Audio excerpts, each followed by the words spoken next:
আমি ছোটপা, আপনারা দেখুন মিথিলিস কিচেন। আপনারা সবাই সুস্থ থাকুন, ভালো থাকুন। আর রুটি, এই মশলা ঢ্যাঁড়স সঙ্গে এক বাটি দই, বাস রাত্রি ডিনারের জন্য এটাই যথেষ্ট। গ্যাসটা বন্ধ করে দিলাম। রুটি দিয়ে খাওয়ার জন্য আমি বানাবো মশলা ভেন্ডি।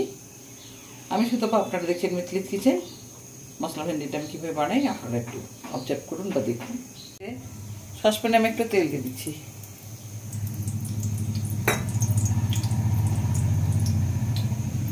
সঙ্গে আমি একটু হলুদ দিয়ে দিচ্ছি। এগুলোকে একটু ভেজে নেব।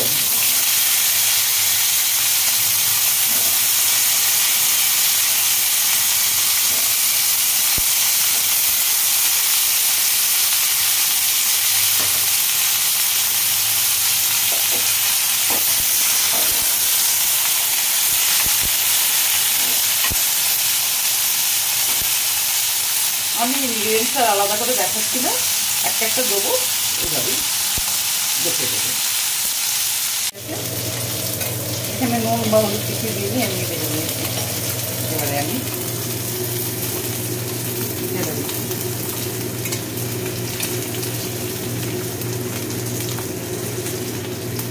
এটা রুটির সঙ্গে খেলে বা পরোটার সঙ্গে ভীষণ ভালো লাগবে, সেই হিসাবে এটা বানাচ্ছি আমি।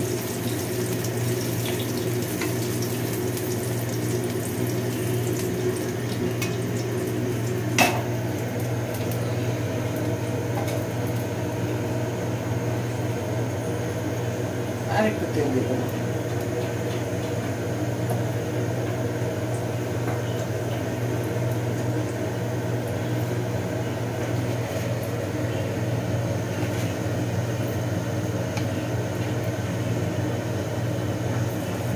গোটা জিরে দিলাম,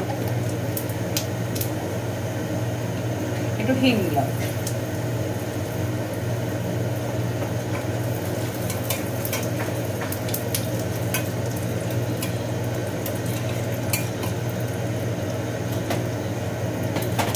এরপরে কিছুটা আদা কুচানো দিয়ে দিচ্ছি, কিছু পেঁয়াজ, গোল গোল করে কেটে রাখা পেঁয়াজ,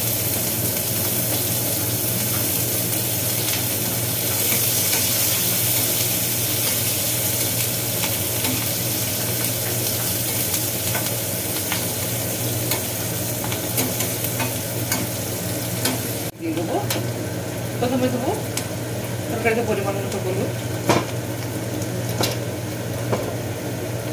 কিছু জিরে গুঁড়ো,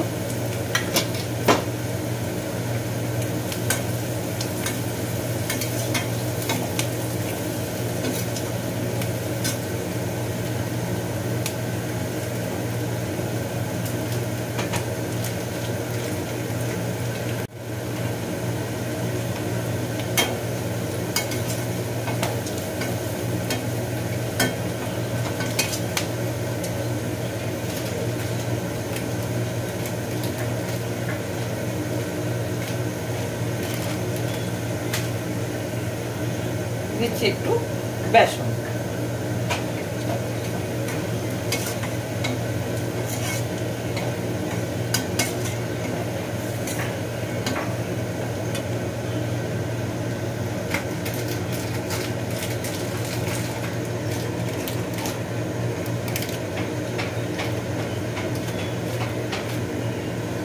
সব শেষে দিচ্ছি একটু আমচুর পাউডার, তাহলে একটু ফ্লেভারটাও আসবে বা একটু স্বাদ আসবে।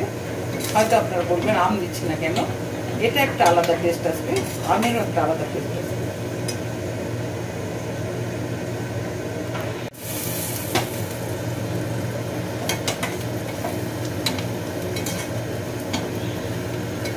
এবারে তরকারিতে পরিমাণ মতো লবণ দিয়ে দেবো, ঢেঁড়সের মধ্যে নুন দিইনি, দেবো।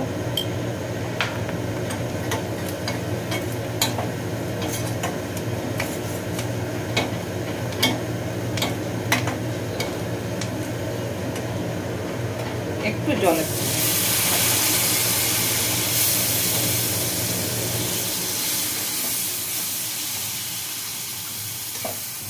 এরপরে ঢেঁড়সগুলো সব দিয়ে দিচ্ছি।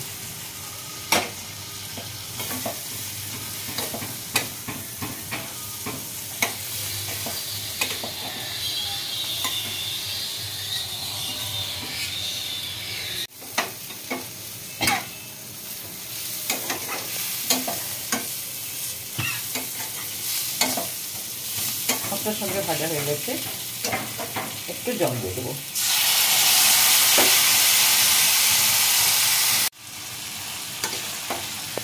ঢ্যাঁড়সটা আমার হয়ে এসছে, পুরোভাবে তৈরি হয়ে গেছে। শেষ পর্যন্ত আমি তুলে ধরেছি এই রেসিপিটা, ছোট্ট রেসিপি, খুব সময় কম লাগবে, ইনগ্রিডিয়েন্টস কম লাগবে এবং খুব সহজ উপায়ে কীভাবে বানাতে হয় বলে দিলাম। অবশ্যই রুটি পরোটার সঙ্গে এটা খাবেন। আমি ছোটপা, আপনারা দেখুন মিটলিস কিচেন। আপনারা সবাই সুস্থ থাকুন, ভালো থাকুন। আর রুটি, এই মশলা ঢ্যাঁড়স সঙ্গে এক বাটি দই, ব্যাস রাত্রি ডিনারের জন্য এটাই যথেষ্ট। গ্যাসটা বন্ধ করে দিলাম।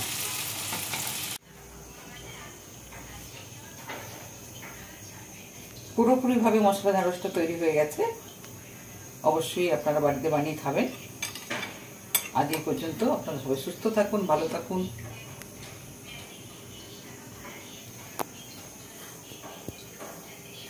নমস্কার।